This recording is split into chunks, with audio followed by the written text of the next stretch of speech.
9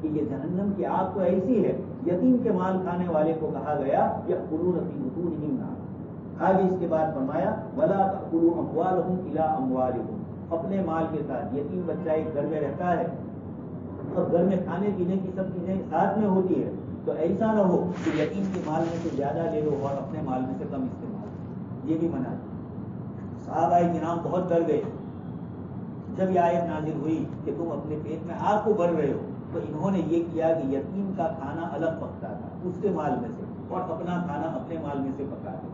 پھر اس کے بعد یہ اللہ پاک کی طرف سے امتحان، پھر اس کے بعد صحابہ آئے تو اللہ تبارک و تعالیٰ نے آیت نازل فرمائی اور یہ کہا کہ اگر جو لوگ مالدار ہے وہ یتیم کے مال کو نہ کھائے، اور اگر کوئی غریب ہے، اس کا چچا وہ بھی غریب ہے، اس کے مال کو اس کا بھائی ہے اس کے مال کو سنبھالے ہوئے ہے، یہ خود بھی غریب ہے، یتیم کی کھیتی باڑی یا اس کی دکان وغیرہ چلاتے ہیں آپ، تو اس میں آپ کو بھی محنت کرتے ہیں تو آپ اتنا لے سکتے ہیں جتنی عام وطن دوسرے لوگوں کو لینے کی اجازت ہے۔ اور اگر کچھ نہیں ہے اور یتیم کے مال کی ذمہ داری آپ کے پاس ہے تو یتیم کے اس مال میں آپ خرچ کرتے ہیں، اپنا وقت لگا رہے ہیں تو اتنا کھا سکتے ہیں۔ اللہ پاک نے فرمایا فَلْيَأْكُلْ بِالْمَعْرُوفِ، جتنا ہو سکتا ہے کم سے کم اتنا کھایا جائے، استعمال کر سکتے ہیں۔ یہ بعد میں آیت نازل ہوئی، پہلے تو اللہ پاک نے آیت میں یہی فرمایا وَلَا تَأْكُلُوا أَمْوَالَكُمْ إِلَىٰ أَمْوَالِكُمْ، صحابہ ڈر گئے إِنَّهُ كَانَ حُوبًا كَبِيرًا، یہ بہت سخت چیز ہے اللہ پاک نے۔ آگے اللہ تبارک و تعالیٰ نے صفحہ، گھر میں ایسے آدمی ہو، بھائی ہے یا لڑکا ہے جو کمزور ہے اور جس کی عقل تھوڑی کم ہے، اب اس کو مال اس کا دے دیا جائے تو یہ دوسروں کو غلط کوئی چیز خرید لے گا، کسی سے عقل ہے نہیں تو اپنا پورا مال برباد کر دے گا، تو یہ فرمائے کہ ان کے مال پر نگرانی رکھو۔ دیکھو اگر وہ کوئی سودا کرتا ہے، کوئی معاملہ کرتا ہے تو ایسا نہ ہو کہ اس کے ساتھ زیادتی ہو، وہ بیوقوف بن جائے اور کسی کو اپنا مال بیچ دے، اپنی چیز سستے میں بیچ دے۔ اس لیے لیکن کب تک سمجھداری آ جائے، یتیم بھی نابالغ ہے، جب بالغ ہو گیا اللہ پاک نے فرمایا حتیٰ اذا بلغوا النکاح وَإِنْ آنَسْتُم مِّنْهُمْ رُشْدًا فَادْفَعُوا إِلَيْهِمْ أَمْوَالَهُمْ، پھر ان کا مال ان کے حوالے کر دیا جائے۔ آگے اسی طریقے سے مردوں اور عورتوں کے مسائل کو ذکر کر کے دونوں کی برابری کو ذکر فرمایا کہ کچھ چیزوں میں دونوں میں برابری ہے، حقوق میں، لیکن وراثت کا جو مسئلہ ہے، جو غیر مسلمین نے اسلام پر اعتراض کیا ہے کہ لڑکے کو زیادہ ملتا ہے لڑکی کو کم ملتا ہے، تو پہلے تو یہ ہے کہ تمہارے یہاں ملتا ہی نہیں ہے۔ آج سے 150 سال پہلے تک پوری دنیا میں کسی جگہ پر، انگلینڈ جو دنیا کی سب سے بڑی حکومت والا ملک تھا، اینی بیسنٹ وہاں کی ایک عورت ہے جو ہندوستان میں بھی رہتی تھی، آزادی کی جنگ میں بھی وہ شریک رہی ہندوستانیوں کے ساتھ، اس نے ایک مضمون لکھا ہے، اس میں لکھا کہ آج سے 150 سال تک یوروپ میں اور انگلینڈ کے اندر عورتوں کو وراثت میں دینے کا کوئی سوال ہی نہیں تھا، کوئی حق ان کا نہیں تھا۔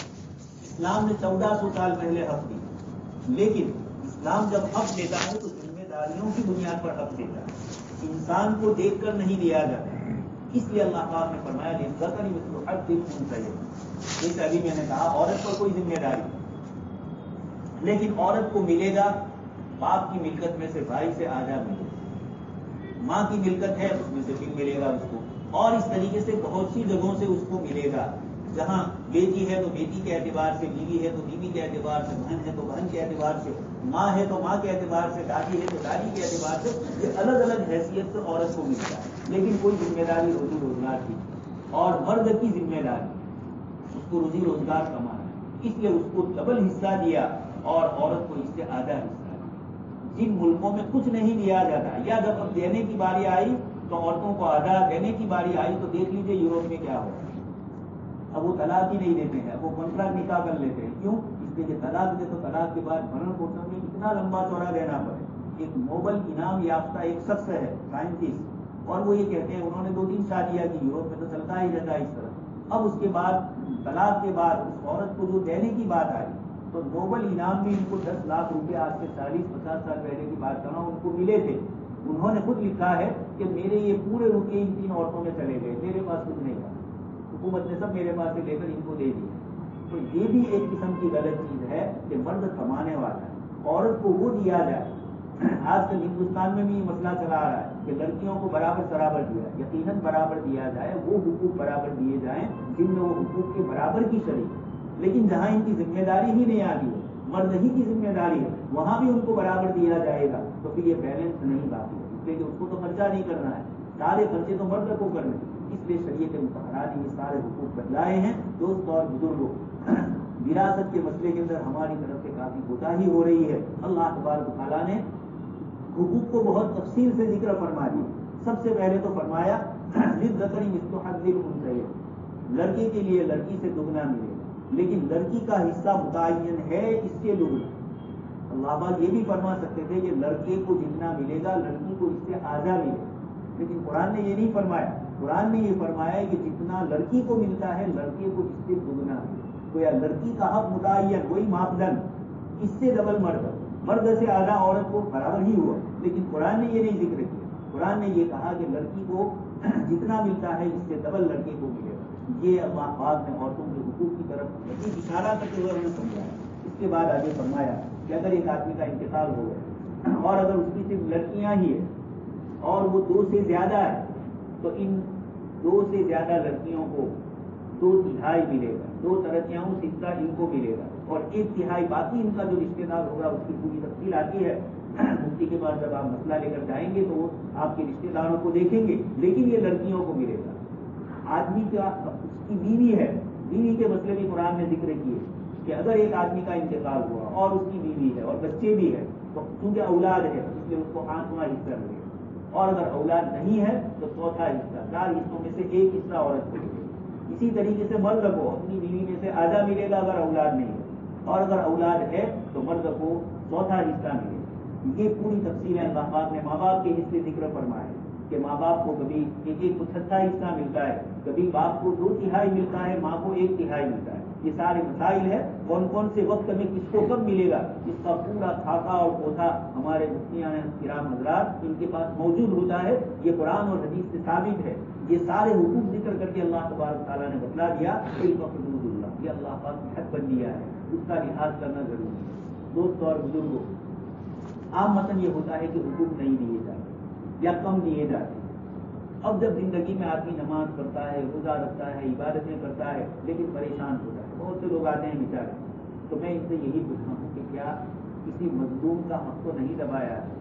اس لیے کہ اللہ کے رسول صلی اللہ علیہ وسلم نے فرمایا کہ اللہ پاک سے جب مظلوم دعا کرتا ہے تو اس کی دعا اور قبولیت کے درمیان کوئی رکاوٹ نہیں۔ اللہ پاک کے جو فیصلے ہوتے ہیں، مظلوم کی جو آہ ہے، شیخ سعدی رحمۃ اللہ علیہ فرماتے ہیں کہ ترس از آہ مظلومہ، کہ ہنگامے دعا کرتے اجابت از در حق میں آئے، کہ جب وہ دعا کرتا ہے تو اوپر سے جواب آتا ہے کہ میں نے قبول کر لیا اللہ پاک کی طرف سے۔ اس لیے مظلوم کی اور کم اس قسم کے جو لوگ ہوتے ہیں، اس لیے حدیث شریف میں فرمایا کہ ایک آدمی بہت دور کا سفر کرتے ہوئے اس کے کپڑے میل کچیلے، سفر سے تھکا ہوا اور دعا کرتا ہے، لیکن انا یستجاب، کی دعائیں کیسے قبول ہو؟ مطعمہ حرام، کھانا حرام، مشربہ حرام، جو پی رہا ہے وہ حرام، انا یستجاب، کیسے اس کی دعا قبول کی جائے؟ اس لیے جو زندگیوں میں پریشانی آتی، آپ نے کسی کو پہلے پریشان کیا ہے تو اللہ پاک بعد میں آپ کو پریشان، یعنی دنیا میں یہ تو، آخرت کا تو الگ ہے۔ اس لیے سورہ آیت الکرسی سے پہلے والے آیت میں فرمایا کہ اس سے پہلے کہ جب کوئی سودا وہاں نہیں ہوگا، وہاں نیکیوں ہی کا سودا ہوگا، کوئی تجارت نہیں ہوگی کہ آپ اپنا کچھ مال دے دو اور وہاں راضی کرو۔ قرآن نے فرمایا لفظ قدر دی، مشرکین یہ چاہیں گے کہ پوری دنیا بدلے میں دے دے اور جہنم سے بچ جائے، حالانکہ پوری دنیا کے وہ مالک نہیں، لیکن قرآن نے مثال دے کر سمجھایا کہ وہ یہ چاہے گا اور پھر کچھ نہیں ہوگا تو یا لیتنی کنت ترابا، یہ چاہے گا کہ کاش کہ مٹی ہوتا، لیکن یہ اس دن کے آنے سے پہلے یہ وراثت کے مسائل کے حقوق میں سے قرآن نے ذکر کیے ہیں۔ اللہ پاک سے دعا ہے کہ اللہ پاک ہمیں حقوق کی ادائیگی کی توفیق نصیب کرے۔ آگے اس کے بعد اللہ تبارک تعالیٰ نے کیونکہ سماجی زندگی کے سارے مسائل یہاں لکھے ہوئے ہیں، اس لیے اس کے اندر حرمت علیکم امہاتکم، کون سی عورتوں سے نکاح کرنا جائز ہے اور کون سی عورتوں سے نکاح کرنا جائز نہیں ہے، اس کی پوری فہرست اللہ تبارک تعالیٰ نے بتلائی۔ یہ فرمایا حرمت علیکم امہاتکم، اپنی ماں سے آدمی شادی نہیں کرے گا، حرام ہے۔ وہ بناتکم، اپنی بیٹی سے بھی حرام، وہ اخوانکم، اپنی بہنوں سے بھی حرام، اخواتکم، وہ عماتکم، اپنی پھوپھیوں سے بھی نکاح حرام، وہ خالاتکم، اپنی ماں کی بہنوں سے خالاؤں سے بھی نکاح حرام، وہ بنات الاخ، اپنی بھتیجی سے بھی نکاح حرام، وہ بنات الاخت، اپنی باندھی سے بھی نکاح جائز نہیں۔ آگے فرمایا اور وہ عورتیں جنہوں نے تمہیں دودھ پلایا. کبھی کبھار اتفاق ہوتا ہے, عربوں میں تو پہلے رواج تھا اور اب تو یہ رواج نہیں ہے, لیکن اتفاقاً ہو سکتا ہے. تو امہاتکم اللہ کی ارضعکم.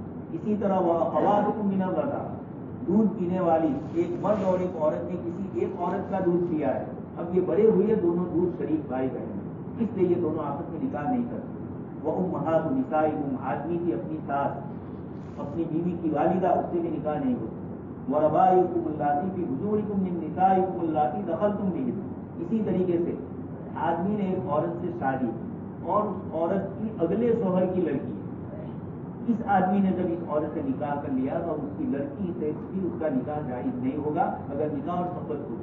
اگر صرف نکاح ہوا اور طلاق ملی تو مستقبل میں اس سے شادی کر سکتا ہے. آگے فرمایا وحلائل ابنائکم الذین من اصلابکم, تمہارے لڑکوں کی بیویاں, بہو. دوست اور بزرگوں, امام ابو حنیفہ رحمۃ اللہ علیہ یہ مسئلہ بڑا نازک ہے. اسر اپنی بہو کو چھو لے گا غلط نیت سے اور اس کے ساتھ کوئی غلط کام کرے گا تو لڑکی کے لیے اپنی بیوی حرام ہو جاتی ہے. ہمارے یہاں جو مشترک سماج ہے, سنیکت سماج ہے, اس کے اندر ایسے مسئلے پیش آ جاتے ہیں. اس لیے اس مسئلے میں احتیاط برتی جائے. بہت زیادہ تاکید ہے علماء کرام نے, اور حدیث شریف میں جو ذکر فرمایا گیا, آپ صلی اللہ علیہ وسلم نے فرمایا کہ عورت اپنے شوہر کے رشتہ داروں سے دور رہے. بہت سے مسئلے پوچھے پردے کے, تو اس میں ایک عورت نے پوچھا کہ اللہ کے رسول الحم دیور کے ساتھ, تو آپ نے کیا فرمایا, الحم والموت, دیور تو موت ہے, یعنی گھر میں رہتے ہیں یہ مرد, شوہر کے بھائی چھوٹے بڑے, اور ان سے تعلقات غلط ہو جائے یا غلط نسبت سے ایک دوسرے کو پکڑ لے یا چھو لے, یہ اس قسم کی چیزیں ہیں جو نقصان دینے والی ہیں. اس لیے حدیث شریف میں اس کو موت سے تعبیر کیا. آگے فرمایا وَأَن تَجْمَعُوا بَيْنَ الْأُخْتَيْنِ, ایک آدمی کے نکاح میں جو عورتیں ہو شریعت مطہرہ نے اس سے بھی منع فرما دیا. یہ ساری چیزیں اللہ پاک نے منع فرما کر پورے اشارے فرما دیے کہ کس طریقے سے اپنے آپ کو بچانا ہے. اسی کے ساتھ مردوں میاں بیوی کے مسائل کو بھی آگے ذکر کیا. آپس کے تعلقات کے اندر اگر گڑبڑ ہوئی ہے تو مرد عورت کو سمجھائے, اگر سمجھ جائے تو پھر اس کے ساتھ کوئی زیادتی نہ کرے. لیکن اگر کبھی کبھار عورت کی طرف سے زیادتی ہو جائے تو پھر مرد یا تو بستر کو ہلکی سی مار مارے. حدیث شریف میں فرمایا غیر مبررین, جسم پر نشان ہو. اور اس کے بعد فرمایا کہ اگر یہ نہ ہو تو بستر الگ کر دیں, اس سے بھی عورت سمجھ جائے. بستر کا لفظ قرآن نے فرمایا بتا دے, کمرہ الگ کرنا نہیں ہے بسترے کے متعلق. اور اگر یہ بھی نہ ہو تو پھر اس کے بعد مرد اور عورت دونوں کے خاندان کے سمجھدار آدمی ایک دوسرے کے ساتھ بیٹھے اور بیٹھ کر ان کے مسئلے کو حل کریں. یہ پوری ترتیب قرآن نے بتلائی اور یہ بتلایا کہ یہ صلح کرنے والے اگر صلح کی نیت رکھیں گے تو اللہ تبارک تعالیٰ یریدہ اصلاح یوفق اللہ بینہم, اللہ پاک ان میں موافقت کریں گے. یہ مسائل قرآن کریم میں ہمیں ذکر کیے. پھر آیت میں اور دوسرے احکام ذکر کیے. ولا تشرکوا بہ شیئا, اللہ کے ساتھ کسی کو شریک نہ کرو. والدین کے ساتھ اس میں سلوک کرو, اچھا سلوک کرو ماں باپ کے ساتھ, اس میں بھی کمیاں ہو رہی ہے. وبذی القربیٰ, قریبی رشتے دار کے ساتھ, یتیموں کے ساتھ, مسکینوں کے ساتھ. والجار ذی القربیٰ, اپنے پڑوسی کے ساتھ. پڑوسی بھی ہے نا, قریبی رشتے دار بھی ہے, یہ چیزیں, اور مومن بھی ہے. تین چیزیں جمع ہو جاتی ہے تو پھر حق زیادہ پڑوسی کا ہوتا ہے. والجار الجنوبی, اور پہلو کا ساتھ. یہ قرآن نے عجیب فرمایا, 2 منٹ 5 منٹ کے لیے آپ بس میں, ٹرین میں, یا جیسے مجلس میں ہم ایک دوسرے کے ساتھ بیٹھے ہوئے ہیں, نماز کے ساتھ ہے, یہ والجار الجنوبی ہے, یہ ہمارا پڑوسی ہے, پہلو کا ساتھی ہے. اس کے بھی حقوق بتلائے. اذا قیل لکم تفقہوا فی المجالس فافقہوا, جب تم سے کہا جائے کہ دوسرے کے سکھانا ہو, یعنی لوگوں کے لیے جگہ دو. ایک آدمی آتا ہے تو دوسرا آدمی جان بوجھ کے توڑا ہو جائے, اس کو جگہ نہ دے گی, تو یہ بیمار ہے, کمزور ہے, پیر کی تکلیف ہے, یہ سب چیزیں معذور کی شکل ہے. لیکن قصد اور ارادے سے دوسرے کو نہ بیٹھنے دینے ہی کے لیے پیر پھیلا دے جائے تو اس سے منع کرنا ہے. قرآن نے فرمایا ایسا مت کیجیے, بلکہ تفقہوا, جب ایسا کہا جائے تو مسجد کے اندر دوسروں کو جگہ دی. یہ والجار الجنوبی میں یہ سارے مسائل آئیں گے. جس قرآن نے 2 منٹ 5 منٹ کے شادی کا لحاظ کیا ہو, زندگی کے شادی یعنی بیوی کا کیا لحاظ نہیں کیا ہو. اس لیے یہ بیوی کے مسائل اس سے معلوم ہوتے ہیں. ماں باپ جن کے ساتھ اللہ تبارک تعالیٰ نے اپنے حق کی بات فوراً ان کے حق کو ذکر کیا.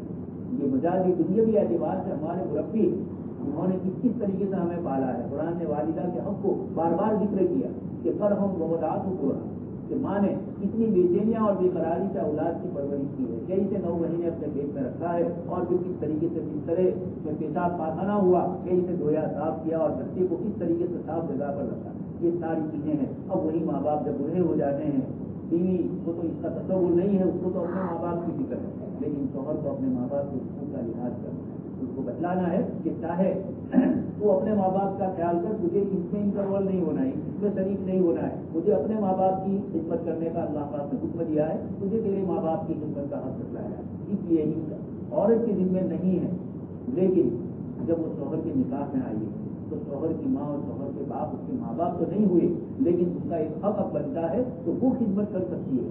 یہاں چونکہ ہمارے یہاں دونوں قسم کی چیزیں ہیں، جب یہ عورت آتی ہے تو سارے حقوق اور ساری ذمہ داریاں اس کو دی جاتی ہے کام کرنے، یہ بھی صحیح ہے، اور یہ بھی نہیں کہ وہ یہ کہہ دے پہلے ہی دن سے کہ تیرے ماں باپ کی کوئی خدمت میں نہیں کروں۔ یہ اولاد کی تربیت لڑکی کی بھی اور لڑکی کی بھی کرنی ہے۔ قرآن کریم کی آیات میں اللہ پاک نے ہمیں فرمایا فروز کا ساتھی وصاحب بالجنب، اور پہلو کا ساتھی یہ ہے پہلو کا ساتھی، اور والجار بالجنب پڑوس کا پڑوسی قریبی رشتے دار نہیں ہے، صرف پڑوسی ہے وہ آپ کا، تب بھی اس کا حق ہے۔ حدیث شریف میں آپ صلی اللہ علیہ وسلم نے فرمایا کہ حضرت جبرائیل علیہ السلام مجھے اتنی وصیت کرنے لگے، ما زال جبریل یوصینی حتی ظننت انہ سیورث، یہاں تک کہ میں یہ سمجھا کہ شاید پڑوسی کو میرے مال کے حق کے اندر وارث بنا ہے۔